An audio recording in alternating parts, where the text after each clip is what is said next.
Assalamualaikum warahmatullahi taala wabarakatuh. Perkenalkan, nama saya Ummu Salamah.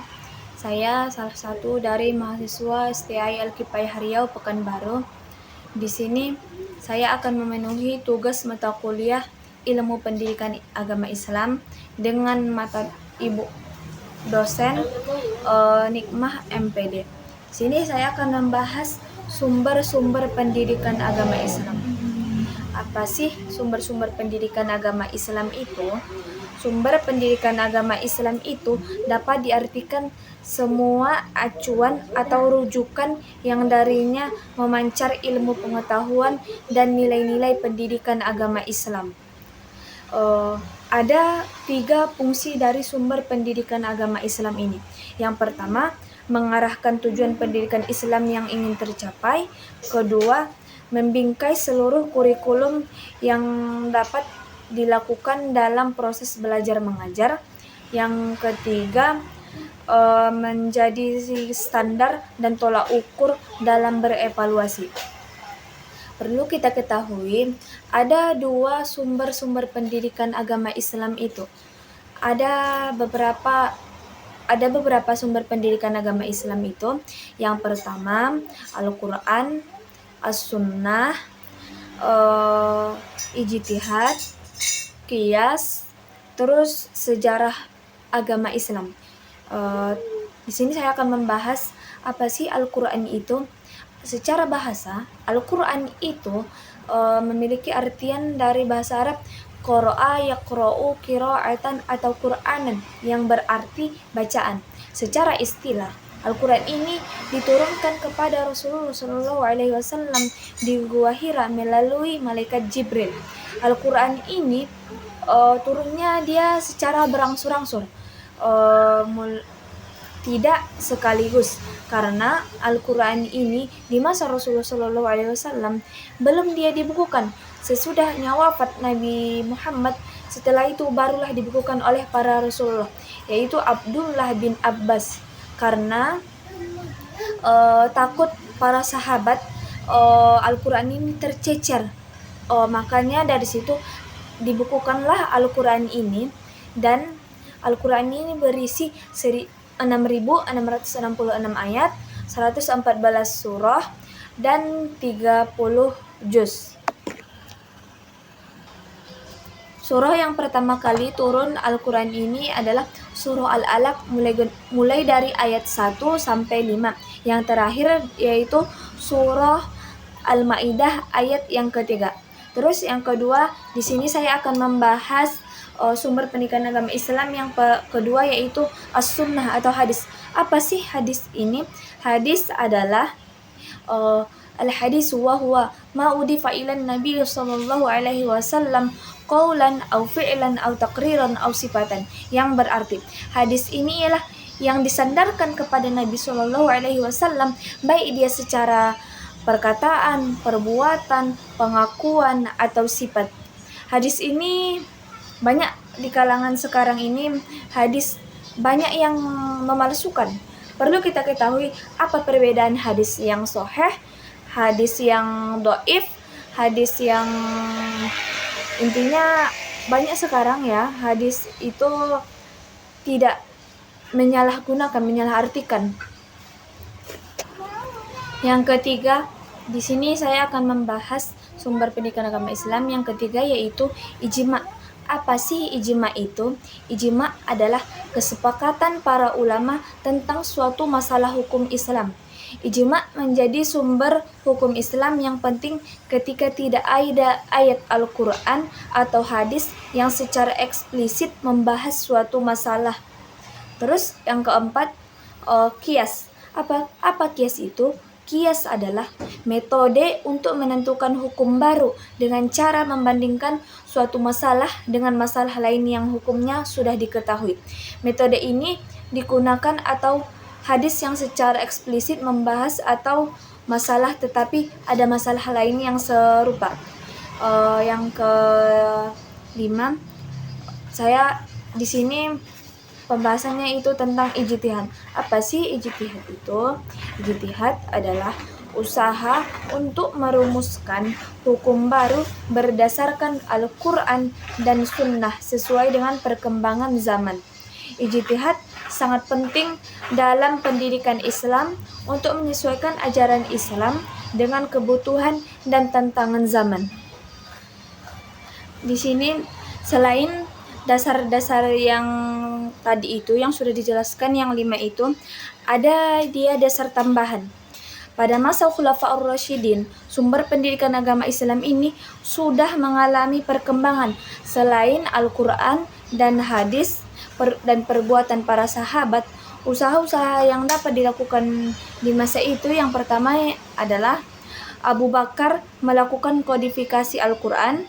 Yang kedua, Umar bin Khattab sebagai bapak rektuator terhadap ajaran Islam yang dapat dijadikan prinsip strategi pendidikan. Yang ketiga, Utsman bin Affan sebagai bapak pemersatu sistematika penulisan Al-Quran. Yang keempat, Ali bin Abi Thalib sebagai perumus konsep-konsep pendidikan Islam. Terus dasar operasional pendidikan Islam adalah dasar yang berbentuk sebagai aktualisasi dari dasar ideal. Yang pertama, dasar historis, dasar sosial, dasar ekonomi, dasar politik, dasar psikologis, dasar fisiologis. Di sini dapat kita simpulkan bahwasanya sumber pendidikan agama Islam itu yang paling konkretnya berasal dari Al-Quran dan Sunnah.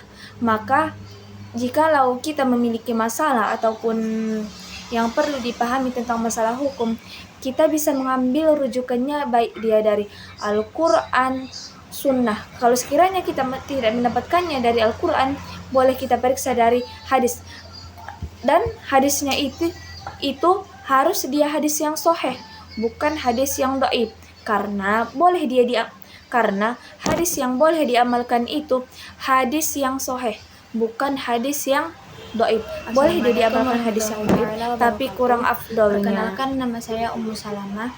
Saya salah satu dari mahasiswa STI Al-Kifayah Riau Pekanbaru. Di sini saya akan memenuhi tugas mata kuliah Ilmu Pendidikan Agama Islam dengan mata ibu dosen Nikmah MPD. Sini saya akan membahas sumber-sumber pendidikan agama Islam. Apa sih sumber-sumber pendidikan agama Islam itu? Sumber pendidikan agama Islam itu dapat diartikan semua acuan atau rujukan yang darinya memancar ilmu pengetahuan dan nilai-nilai pendidikan agama Islam. Ada 3 fungsi dari sumber pendidikan agama Islam ini. Yang pertama, mengarahkan tujuan pendidikan Islam yang ingin tercapai.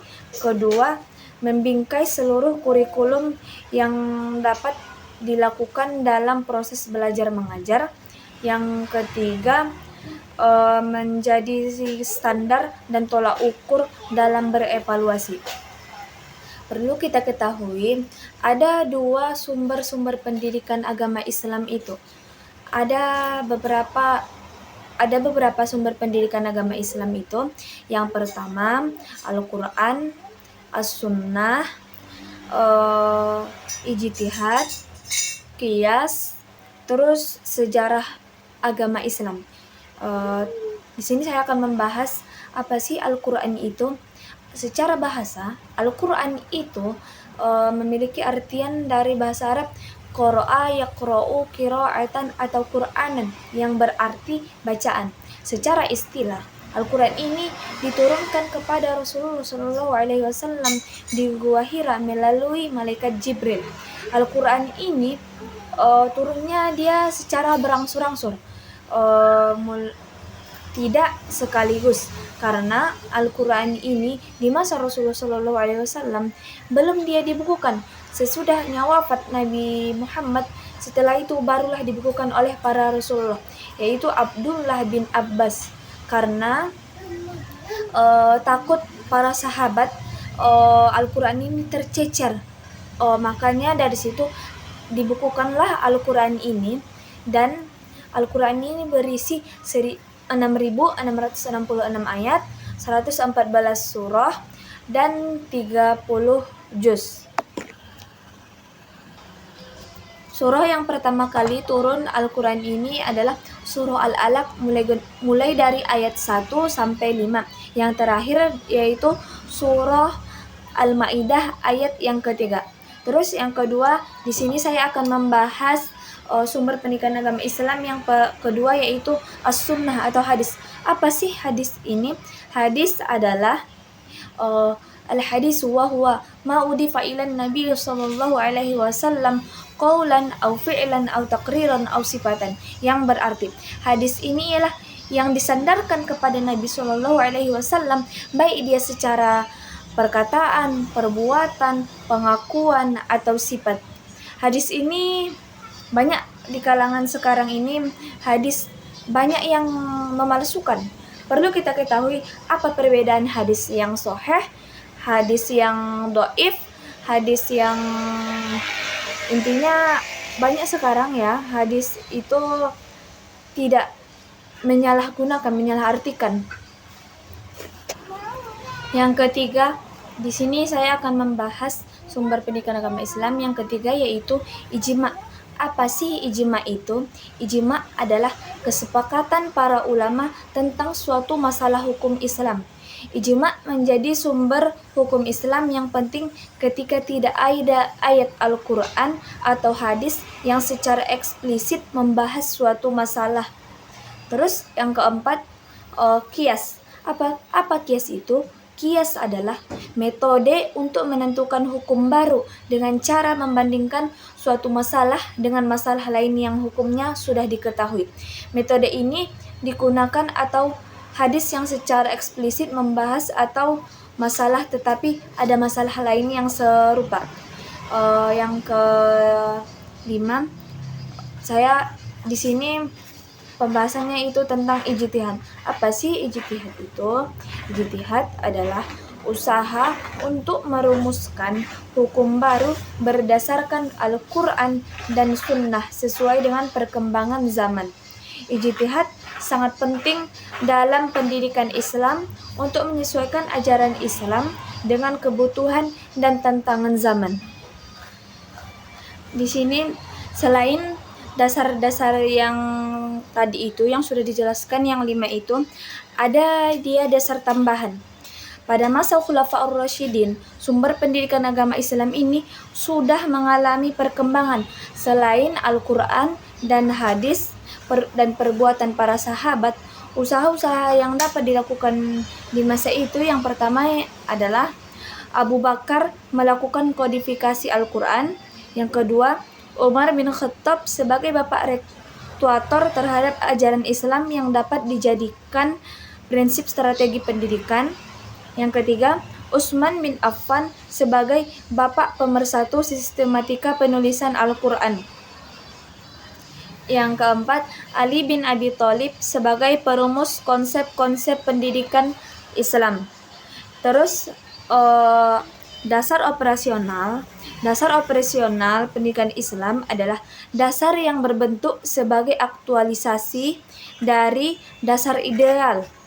Yang pertama, dasar historis, dasar sosial, dasar ekonomi, dasar politik, dasar psikologis, dasar fisiologis. Di sini dapat kita simpulkan bahwasanya sumber pendidikan agama Islam itu yang paling konkretnya berasal dari Al-Quran dan Sunnah. Maka jikalau kita memiliki masalah ataupun yang perlu dipahami tentang masalah hukum, kita bisa mengambil rujukannya baik dia dari Al-Quran, Sunnah. Kalau sekiranya kita tidak mendapatkannya dari Al-Quran, boleh kita periksa dari hadis. Dan hadisnya itu harus dia hadis yang sahih, bukan hadis yang dhaif. Karena hadis yang boleh diamalkan itu hadis yang sahih, bukan hadis yang dhaif. Boleh dia diamalkan hadis yang dhaif, tapi kurang afdolnya. Assalamualaikum warahmatullahi taala wabarakatuh. Perkenalkan, nama saya Ummu Salamah. Saya salah satu dari mahasiswa STI Al-Kifayah Riau Pekanbaru. Di sini saya akan memenuhi tugas mata kuliah Ilmu Pendidikan Agama Islam dengan mata Ibu dosen Nikmah MPD. Sini saya akan membahas sumber-sumber pendidikan agama Islam. Apa sih sumber-sumber pendidikan agama Islam itu? Sumber pendidikan agama Islam itu dapat diartikan semua acuan atau rujukan yang darinya memancar ilmu pengetahuan dan nilai-nilai pendidikan agama Islam. Ada 3 fungsi dari sumber pendidikan agama Islam ini. Yang pertama, mengarahkan tujuan pendidikan Islam yang ingin tercapai.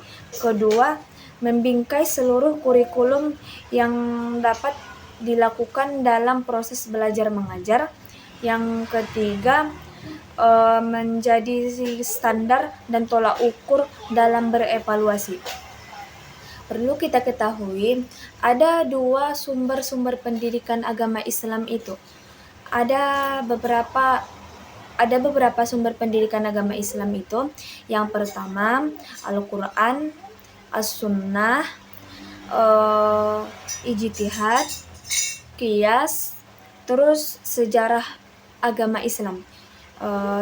Di sini saya akan membahas apa sih Al-Quran itu.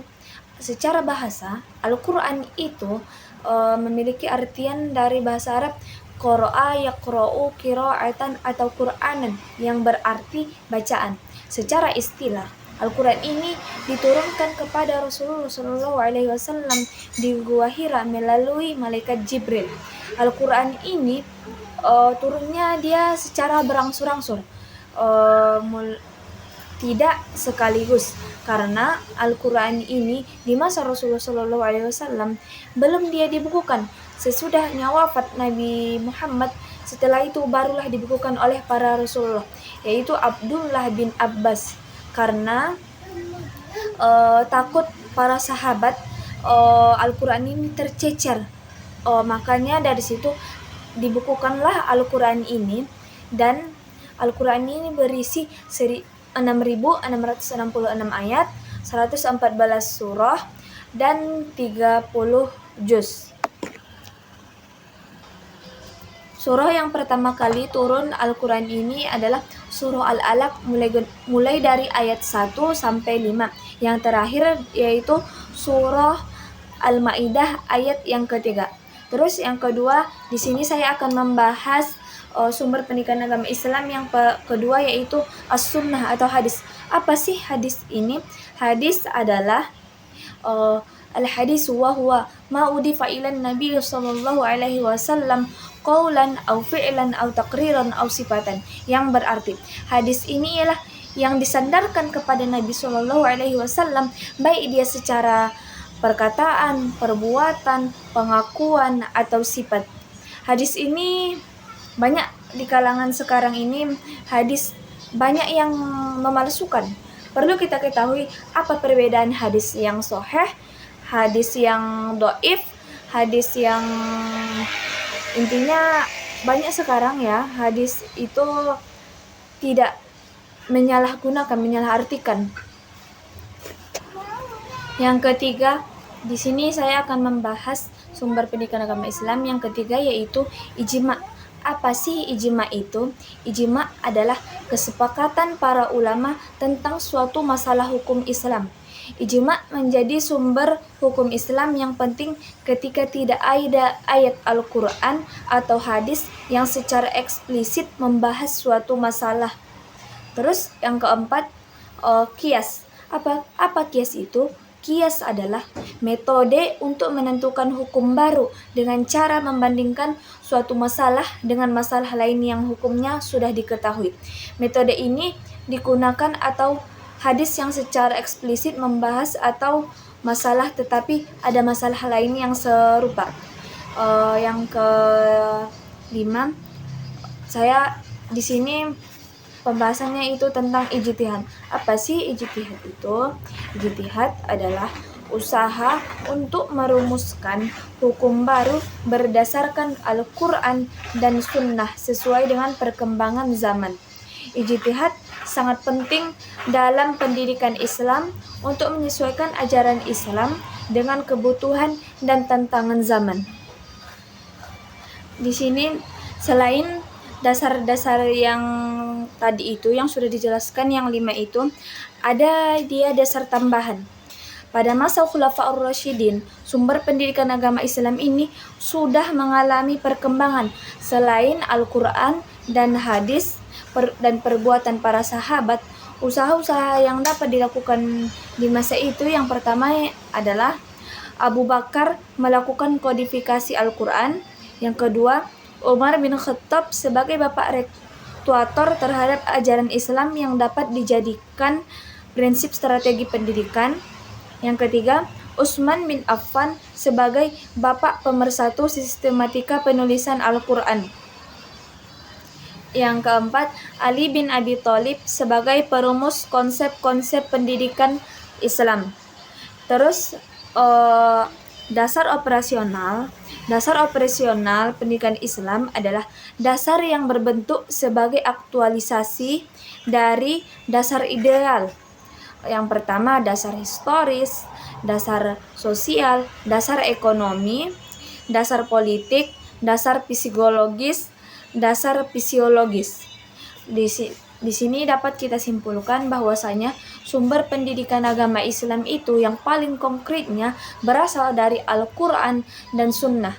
Maka jikalau kita memiliki masalah ataupun yang perlu dipahami tentang masalah hukum, kita bisa mengambil rujukannya baik dia dari Al-Quran, Sunnah. Kalau sekiranya kita tidak mendapatkannya dari Al-Quran, boleh kita periksa dari hadis. Dan hadisnya itu harus dia hadis yang sahih, bukan hadis yang dhaif. Karena hadis yang boleh diamalkan itu hadis yang sahih, bukan hadis yang dhaif. Boleh dia diamalkan hadis yang dhaif, tapi kurang afdolnya.